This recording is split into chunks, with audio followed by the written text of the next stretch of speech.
In January, voters were being told to brace for historic cuts in light of a projected $26 billion shortfall in the state budget.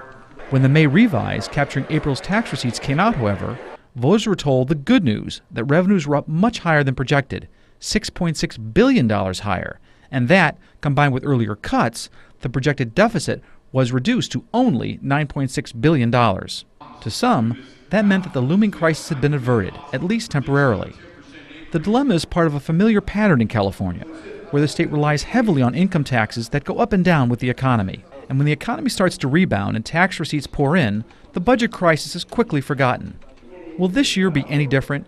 Will California's structural deficit finally be addressed? We'll ask Mac Taylor, leader of the state's non-partisan Legislative Analyst Office, or LAO, who is credited by both parties as providing accurate, unbiased information on fiscal and policy matters. Democratic State Senator Michael Rubio and Republican State Senator Gene Fuller. From Fresno, the Maddy Report, with Executive Director of the Maddy Institute, Mark Kepler. Welcome. Back in January, the governor projected a $26 billion shortfall. While the Nonpartisan Legislative Analyst Office, or LAO, found the governor's approach reasonable, it stated that the governor's economic forecast was a bit too pessimistic. With April tax receipts being tallied, it looks like the LAO was right. The state may have an additional $6.6 billion in revenue over projections.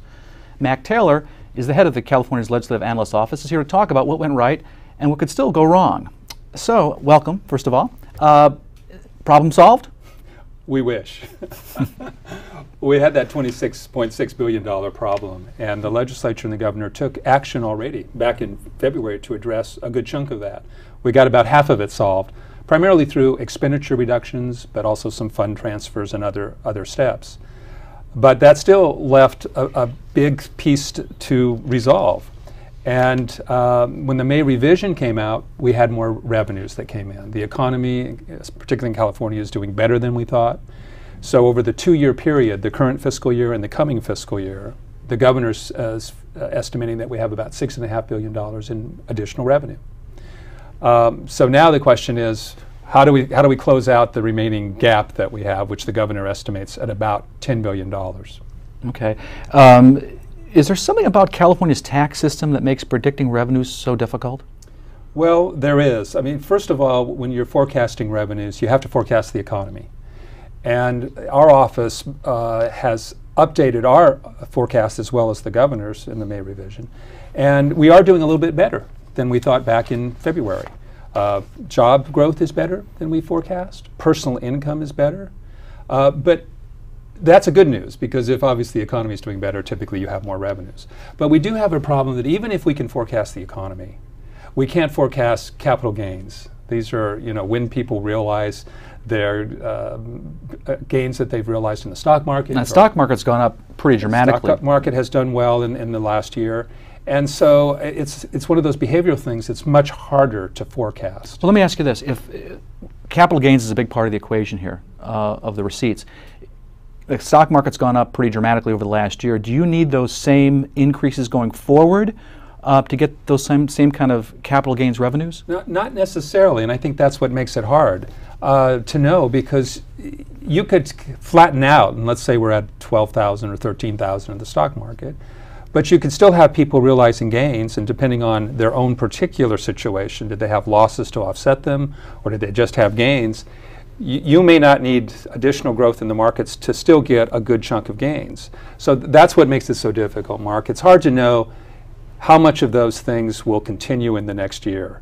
We're forecasting decent growth in capital gains. Can you say decent? How would you define decent? Well, I think we have about $65 billion in capital gains for California, and we're forecasting that will grow somewhat, maybe into like 70.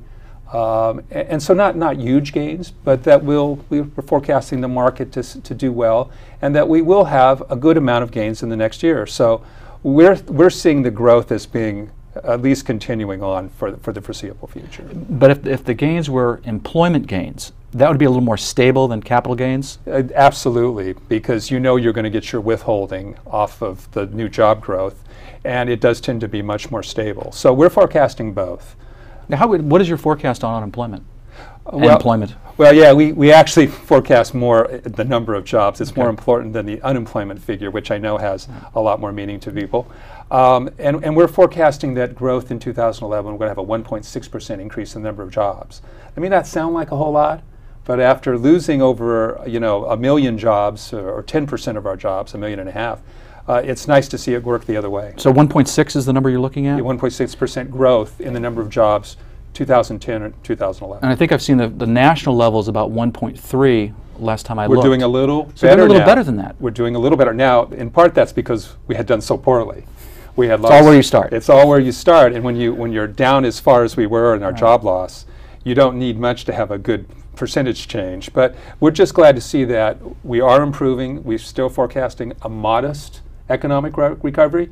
It's just that we're doing a little bit better than we thought. Now, the places that the jobs have really been hit hard are, I think, construction and government services, correct? Yes. Where do you see those two areas going in the future? Still not very good.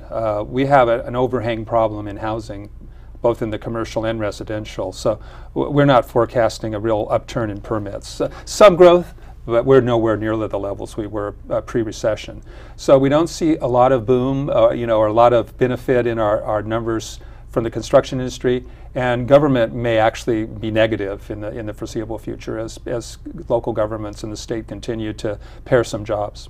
Well, your own finance director, Jason Cisney, says that policymakers should regard such forecasts, quote, with a degree of skepticism, unquote. If that's the case, what should guide policymakers in making wise budget decisions?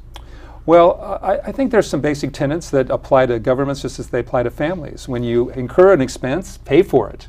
Pay for it at the time. So, try not to build up those credit card debts, as some people can do. And also having a reserve is really important. We haven't had a reserve of any sort of decent magnitude for years and years. And right now is not necessarily time to build it up. But as we grow in the next few years, if we get our budget back in order, we need to start setting aside revenue growth and put it in a reserve. That does two things. It makes sure that you don't overcommit to spending programs you can't afford when things turn south, and you have a pot of money that you can use to get you by, kind of cushion while you experience those downturns. Okay, when we come back, we'll discuss Governor Brown's wall of debt. So are we out of the woods or not? That conversation in a moment.